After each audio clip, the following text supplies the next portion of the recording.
আসসালামু আলাইকুম এভরিওয়ান, কেমন আছেন সবাই? আলহামদুলিল্লাহ, আল্লাহর রহমতে আমি ভালো আছি।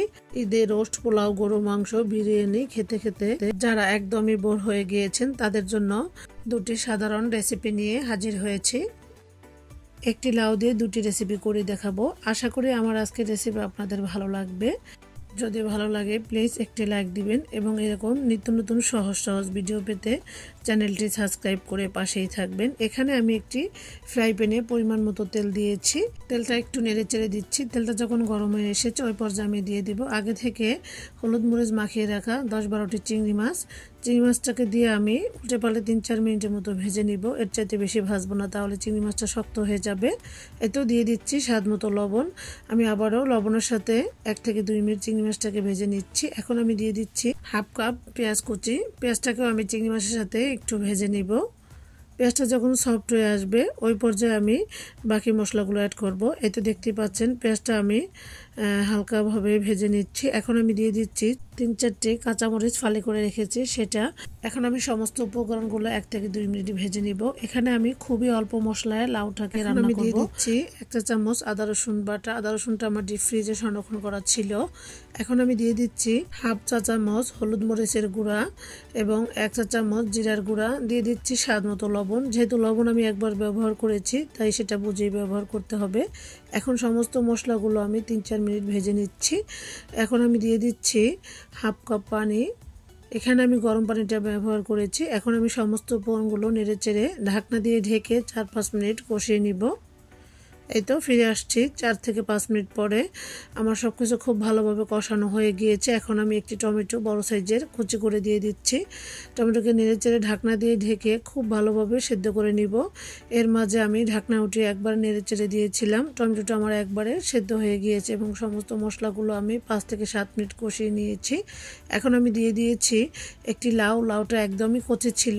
লাউটা দিয়ে আমি খুব ভালোভাবে মিক্স করে নিচ্ছি এবং এই লাউ রান্নায় আমি কোনো ঢাকনা ব্যবহার হাই হিটে লাউটাকে 4 থেকে 5 মিনিট কষিয়ে নিয়েছি। এখন আমি দিয়ে দিচ্ছি পরিমাণ মতো পানি। লাউটা যেহেতু একবারই নরম তাই এখানে বেশি পানির পরিমাণটা দিতে হবে না, অল্প পানিতে লাউটা সেদ্ধ হয়ে যাবে। সবসময় লাউ হালকা মশলায় রান্না করতে চেষ্টা করবেন, এতে করে লাউয়ের স্বাদ এবং ঘ্রাণ দুটোই ঠিক থাকে। আরেকটি গুরুত্বপূর্ণ টিপস হচ্ছে লাউ ঢাকনা দিয়ে রান্না করবেন না, তাহলে লাউয়ের কালারটা নষ্ট হয়ে যায় এবং লাউ থেকে প্রচুর পরিমাণে পানি বের হয়, এতে করে লাউ খেতে ভালো লাগে না। এই তো আমি 5-7 মিনিট লাউটাকে রান্না করে নিয়েছি। এখন আমি কাঁচামরিচ ও ধনিয়া পাতা দিয়ে দিচ্ছি। আমার লাউ রান্নাটা প্রায় হয়ে এসেছে। লাউটা আমি অফ ক্যামেরা চেক করে দেখেছি, আমার লাউটা একদমই সেদ্ধ হয়ে গিয়েছে। আমার ভিডিওটি রাত্রে করা তাই লাউয়ের কালারটা এইভাবে দেখাচ্ছে, বেশি গাঢ়।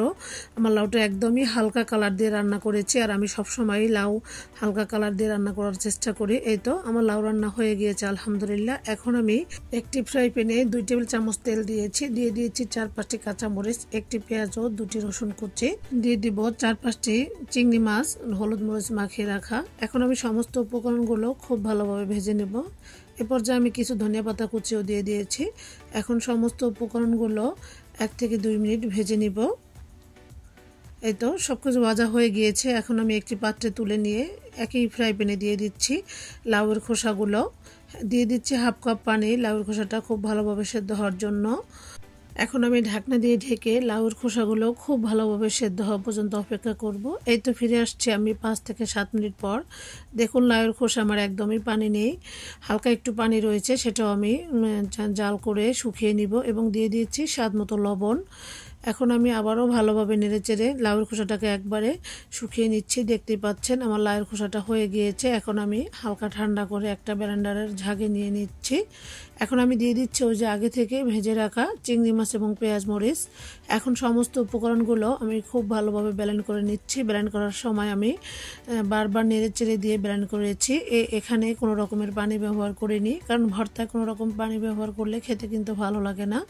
আপনারা চাইলে এই ভর্তাটি শিলপাটায় করে নিতে পারেন। আলহামদুলিল্লাহ, তৈরি হয়ে গেল অসম্ভব মজার লাউয়ের খোসার ভর্তা। আমার আজকের রেসিপিটি কেমন লেগেছে অবশ্যই কমেন্ট করে জানাতে ভুলবেন না। আজকের মতো এখানেই বিদায় নিচ্ছি। আসসালামু আলাইকুম, আল্লাহ হাফেজ।